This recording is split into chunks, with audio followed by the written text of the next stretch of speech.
কয়েক বছর ধরে এই ট্রেন্ডটা চলছে, যেটা গোপালকে নিয়ে এদিক সেদিক ঘুরতে চলে যাওয়া।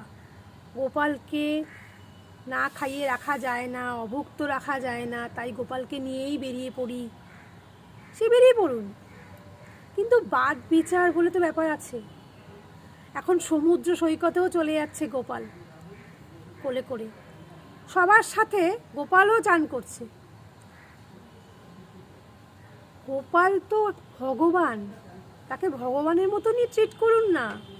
দেখুন, এই যে গোপালকে চান করাচ্ছেন, আমরা চান করার জলটা গাছের গোড়ায় দিয়ে দিই বা যেখানে লোকের পা লাগবে না সেই সব জায়গা দেখি, কিন্তু গোপালকে নিয়ে সমুদ্রের মধ্যে দাঁড় করিয়ে বসিয়ে চান করিয়ে দিচ্ছে। সেই জলটা নিজের পায়ে লাগছে, হাজার হাজার লোক সমুদ্রে স্নান করছে তাদেরও লাগছে।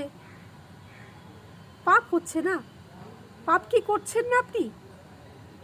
ভগবানকে ভগবানের জায়গায় রাখুন, ছেলে খেলা কেন করছেন? গোপালের স্থান অন্তরে, উনি ভগবান।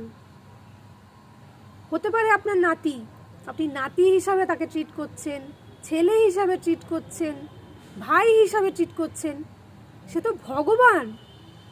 ভগবানকে নিয়ে ছেলে খেলা করবেন না।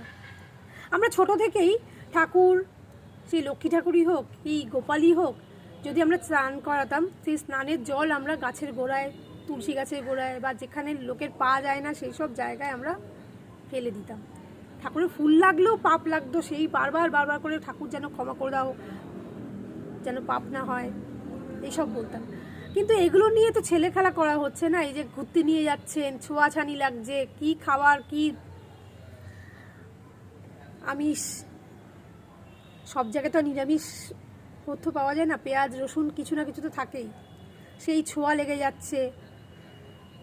বারোয়ারি জায়গা যেটা বলে, ট্রেনে করে নিয়ে যাচ্ছেন, যে যেখানে রাখছেন সেখানে আরেকজন প্যাসেঞ্জার, তারা কীরমভাবে কীভাবে কী খাওয়া দাওয়া করেছে, কীরমভাবে তারা ছিল, সেটাও তো একটা ব্যাপার আছে। সেখানে গোপালকে রেখে দিচ্ছেন, বসিয়ে দিচ্ছেন, তারপরে সমুদ্র সৈকতে নিয়ে গিয়ে ওরকম। এগুলো বন্ধ হওয়া উচিত। অনাচার হচ্ছে, অনাচার। এই অনাচারগুলো বন্ধ না হলে আগামী দিন আমাদের আরও খারাপ হবে, ভালো কিছু হবে না। এত কিছুর পরও ভগবানের লীলা কিন্তু আমরা দেখে ফেললাম। সমুদ্র বুঝতে পেরেছে যে না, এটা ঠিক হচ্ছে না। দুবার স্নান করার পর সমুদ্র আর কিন্তু ভগবানের গায়ে পায়ে আসছে না। যেই জল কারুর গায়ে বা পায়ে লাগুক সেটাও যেন হচ্ছে না। প্রকৃতির লীলা এবং ভগবানের লীলা দুটোই মিলেমিশে একাকার। জয় গোপাল, ভালো থাকবেন।